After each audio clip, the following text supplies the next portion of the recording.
Hello. Isa Masih की वाणी continued chapter 9 सामान्य उपदेश। तुम सुन चुके हो कि कहा गया था कि अपने पड़ोसी से प्रेम रखना और अपने बैरी से बैर। परंतु मैं तुमसे यह कहता हूँ कि अपने बैरियों से प्रेम रखो। मैं तुम्हें कहता हूँ कि जो तुम्हें शाप दे उनको आशीष दो, जो तुमसे घृणा करे उनका भला करो, जो तुम्हारा अपमान करे और तुम्हें पकड़वाए उनके लिए प्रार्थना करो, जिससे तुम अपने पिता की संतान कहला सको, क्योंकि वह भला और बुरा दोनों पर अपना सूर्य उगाता है और धर्मियों और अधर्मियों दोनों पर मेहर बरसाता है। यदि तुम अपने प्रेम रखने वालों से ही प्रेम रखो तो तुम्हारे लिए क्या फल होगा? क्या महसूल लेने वाले भी ऐसा नहीं करते? और यदि तुम केवल अपने भाइयों को ही नमस्कार करो तो तुमने दूसरों से कौन सा बड़ा काम कर दिया? इसलिए चाहिए कि तुम सिद्ध बनो जैसा तुम्हारा पिता परम पिता सिद्ध है। शरीर का दीपक आँख है, इसलिए यदि तेरी आँख निर्मल हो तो तेरा सारा शरीर भी उजियाला होगा, परंतु यदि तेरी आँख बुरी है तो सारा शरीर भी अंधियारा होगा।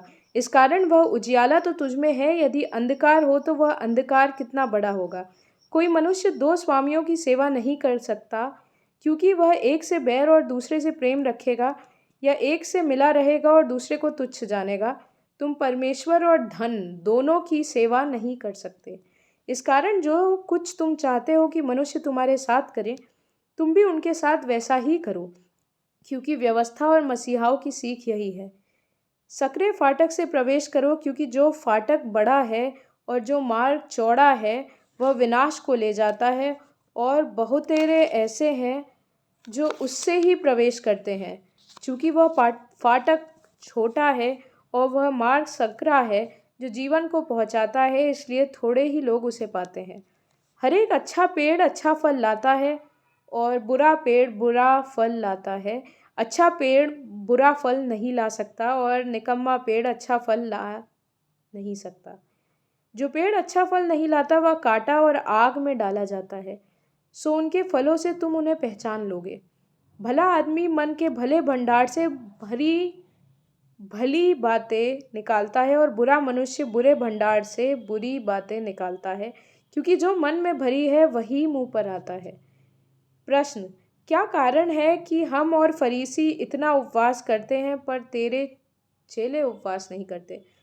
उत्तर: ईसा ने कहा, क्या बराती जब तक दूल्हा उनके साथ है शोक कर सकते हैं? पर वे दिन आएंगे जब दूल्हा उनसे अलग किया जाएगा और उस समय वे उपवास करेंगे। नए कपड़े का पैबंद पहनावे पर कोई नहीं लगाता, क्योंकि वह पैबंद पहनावे से और कुछ खींच लेता है, जिससे वह अधिक फट जाता है। और नया दाखरस पुरानी मशकों में नहीं भरते हैं, क्योंकि ऐसा करने से मशकें फट जाती हैं और दाखरस बह जाता है और मशकें नष्ट हो जाती हैं, परंतु नया दाखरस नई मशकों में भरते हैं और वे दोनों बचे रहते हैं। सैबत छुट्टी का दिन मनुष्यों के लिए बनाया गया, मनुष्य सैबत के लिए नहीं बनाए गए, इसलिए मनुष्य को पुत्र सैबत के दिन का भी प्रभु है। यदि कोई राज्य अपने विरुद्ध विभाजित हो तो वह राज्य बना नहीं रह सकता, और यदि कोई घर अपने विरुद्ध ही बढ़ जाए तो वह चल नहीं सकता। जो सीजर का है वह सीजर को दो, और जो परमेश्वर का है वह परमेश्वर को दो। कंगाल तुम्हारे साथ सदा रहते हैं और तुम जब चाहो उनकी भलाई कर सकते हो, पर मैं तुम्हारे साथ सदा नहीं रहूंगा। यह लिखा हुआ है कि मनुष्य केवल रोटी से नहीं परंतु परमेश्वर के प्रत्येक वचन से जीता है। तू अपने प्रभु अपने परमेश्वर की प्रार्थना कर और उसकी ही तू सेवा कर। तू अपने प्रभु अपने परमेश्वर की परीक्षा ना ले। क्या अंधा अंधे को मार्ग दिखा सकता है? क्या वे दोनों गड्ढे में नहीं गिर जाएंगे? ऐसा कुछ भी गुप्त नहीं है जो खोला ना जाए, कुछ भी ढका नहीं है जो जाना ना जाए और सामने ना लाया जाए। जो आदमी हल पर हाथ रखने के बाद पीछे फिरकर देखता है, वह परमेश्वर के राज्य के योग्य नहीं है। जो मेरे साथ नहीं वह मेरे विरोध में है, और जो मेरे साथ नहीं बटोरता वह बिखराता है। जब मनुष्य से बुरी आत्मा निकल जाती है तो वह विश्राम की खोज में सूखे रास्तों में भटकती है। जब उसे कोई नहीं मिलता तो वह कहती है, मैं अपने घर में लौट जाऊंगी जहाँ से मैं आई हूँ। वह जो छोटी सी बात में विश्वासी है वह बड़ी बात में भी विश्वासी है, और जो छोटी बात में अन्यायी है वह बड़ी बात में भी अन्यायी है। ईसा ने बच्चों को पास बुलाकर कहा, बालकों को मेरे पास आने दो और उन्हें मना ना करो, क्योंकि परमेश्वर का राज्य ऐसो ही का है। मैं तुमसे सच कहता हूं कि जो एक बालक के समान स्वर्ग के राज्य के पास नहीं जाएगा, वह किसी भी प्रकार वहां प्रवेश नहीं कर सकेगा। दृष्टांतों द्वारा उपदेश, चैप्टर 10। उड़ाऊ पूत। ईसा ने कहा, किसी मनुष्य के 2 पुत्र थे। उनमें से छुटके ने पिता से कहा कि हे पिता, संपत्ति में से जो भाग मेरा हो वह मुझे दे दीजिए। उसने उनको अपनी संपत्ति बांट दी। और बहुत दिन ना बीते थे कि छुटका पुत्र सब कुछ इकट्ठा करके एक दूर देश को चला गया और वहां उसने अपनी सारी संपत्ति उड़ा दी। जब वह सब कुछ खर्च कर चुका तो उस देश में बड़ा अकाल पड़ा और वह कंगाल हो गया। और वह उस देश के निवासियों में से एक के यहाँ जा पड़ा। उसने उसे अपने खेतों में सूअर चराने के लिए भेजा। और वह चाहता था कि उन फलियों से जिन्हें सूअर खाते थे अपना पेट भरे, क्योंकि उसे कोई कुछ नहीं देता था। और जब उसकी बुद्धि ठिकाने आई तब कहने लगा कि मेरे पिता के कितने ही मजदूरों को भोजन से अधिक रोटी मिलती है और मैं यहाँ भूखों मर रहा हूँ। मैं अब उठकर अपने पिता के पास जाऊँगा और उनसे कहूँगा कि पिताजी, मैंने स्वर्ग का विरोध किया और आपकी दृष्टि में पाप किया है। अब इस योग्य नहीं रहा कि आपका पुत्र कहलाऊं। मुझे अपने एक मजदूर की तरह रख ले। तब वह उठकर अपने पिता के पास चला। वह अभी दूर ही था कि उसका पिता उसे देखकर तरस खा गया और दौड़कर उसे गले लगा लिया। और पुत्र ने उससे कहा, पिताजी, मैंने स्वर्ग का विरोध किया है और आपकी दृष्टि में पाप किया है और अब इस योग्य नहीं रहा कि आपका पुत्र कहलाऊं। परंतु पिता ने अपने दासों से कहा, झट अच्छे से अच्छा वस्त्र निकालकर उसे पहनाओ और उसके हाथ में अंगूठी और पैरों में जूते पहनाओ और पला हुआ बछड़ा लाकर दो, ताकि हम खाएं और आनंद मनाएं। क्योंकि मेरा यह पुत्र मर गया था, वह फिर जी उठा है, खो गया था, मिल गया है। और वे लोग आनंद करने लगे। अब उसका जेठा पुत्र खेत में था और जब वह आते हुए घर से निकट पहुंचा तो उसने गाने बजाने और नाचने का शब्द सुना। और उसने एक दास को बुलाकर पूछा, यह क्या हो रहा है? और दासों ने उससे कहा, तेरा भाई आया है और तेरे पिता ने उसके लिए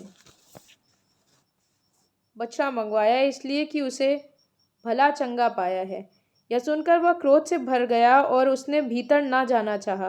परंतु उसका पिता बाहर आकर उसे मनाने लगा। उसने पिता को उत्तर दिया कि देख, मैं इतने वर्ष से तेरी सेवा कर रहा हूँ और कभी भी तेरी आज्ञा नहीं टाली, तो भी तूने मुझे कभी एक बकरी का बच्चा भी नहीं दिया कि मैं अपने मित्रों के साथ आनंद करता। परंतु जब तेरा यह पुत्र जिसने तेरी संपत्ति उड़ा दी आया तो उसके लिए तूने पला हुआ बछड़ा उसे दे दिया। तब पिता ने उससे कहा, पुत्र, तू सर्वदा मेरे साथ है और जो कुछ मेरा है वह सब तेरा ही है। परंतु अब तुझे आनंद करना और प्रसन्न होना चाहिए, क्योंकि यह तेरा भाई मर गया था, वह फिर जी गया है, खो गया था, अब मिल गया है। मरियम और मार्था।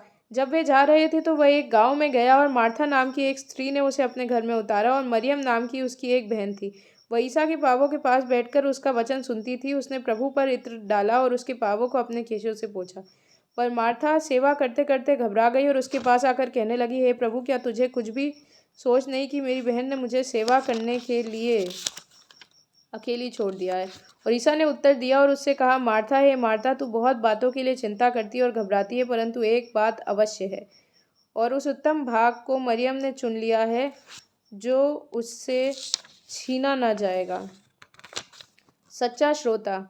जब बड़ी भीड़ इकट्ठी हुई और नगर नगर के लोग उसके पास चले आने लगे तो उसने एक दृष्टांत में कहा, एक किसान बीज बोने निकला।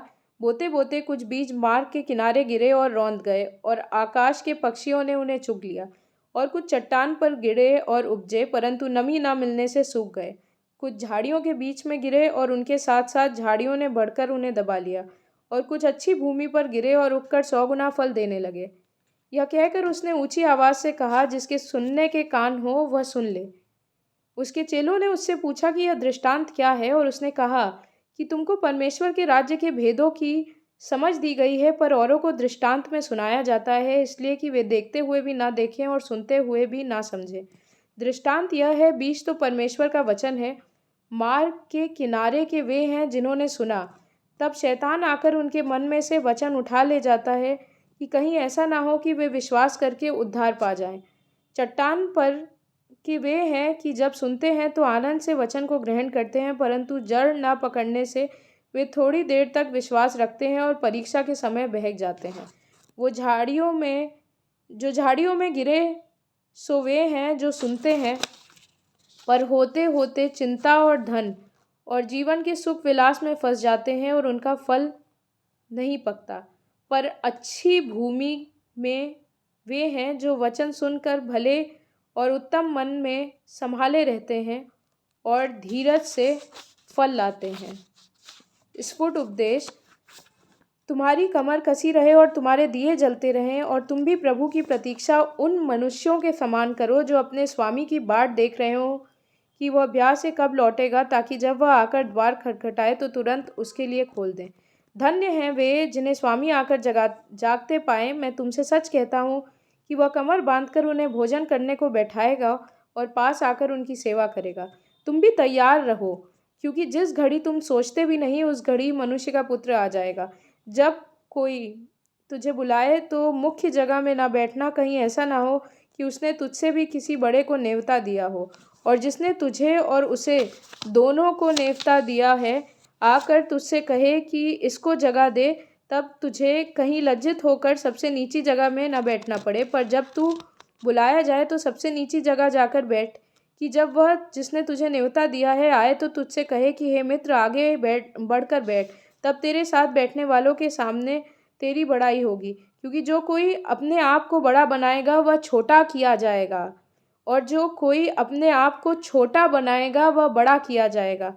परंतु जब तू भोज करे तो कंगालों, लूलों, लंगड़ों और अंधों को बुला, और तू धन्य होगा, क्योंकि उनके पास तुझे बदला देने को कुछ नहीं, किंतु धर्मियों के जी उठने पर तुझे इसका प्रतिफल मिलेगा। तुम में से जो कोई अपना सब कुछ त्याग ना दे वह मेरा चेला नहीं हो सकता। अपने ही देश में मसीहा का कोई आदर नहीं होता। जब ईसा कब्र से उठा जहाँ उसे सूली देने के बाद लिटा दिया गया था, तब उसने कहा, तुम्हें शांति मिले, जैसे पिता ने मुझे भेजा है वैसे ही मैं भी तुम्हें भेजता हूँ। जिनके पाप तुम क्षमा करो वे उनके लिए क्षमा किए गए हैं, जिनके तुम रखो वे रखे गए हैं।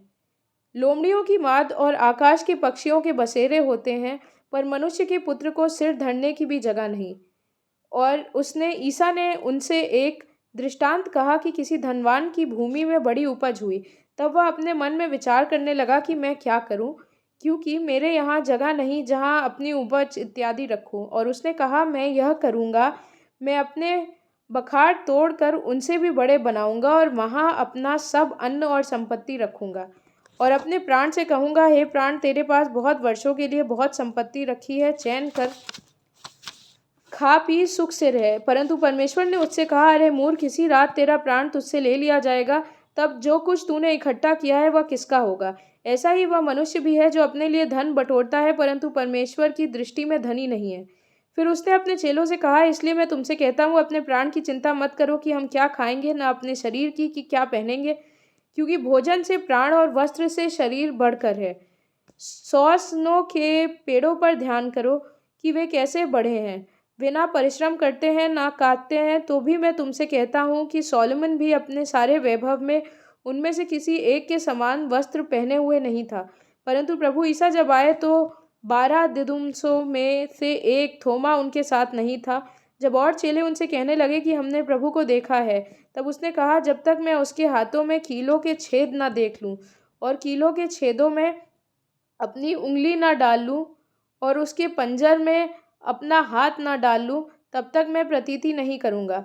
8 दिन के बाद उसके चेले फिर घर के भीतर थे और थोमा उनके साथ था और द्वार बंद थे। तब ईसा ने आकर और बीच में खड़े होकर कहा, तुम्हें शांति मिले। तब उसने थोमा से कहा, अपनी उंगली यहाँ लाकर मेरे हाथों को देख, और अपना हाथ लाकर मेरे पंजर में डाल, और अविश्वासी नहीं परंतु विश्वासी हो। यह सुन थोमा ने उत्तर दिया, हे मेरे प्रभु, हे मेरे परमेश्वर। ईसा ने उससे कहा, थोमा, तूने तो मुझे देखकर विश्वास किया है, धन्य वे हैं जिन्होंने बिना देखे विश्वास किया। मैं पिता से आया और मैं संसार में पहुंचा, फिर मैं संसार को छोड़ता हूँ और वापस पिता के पास जाता हूँ। So this book Isa Masih की वाणी एंड्स हियर। Thank you.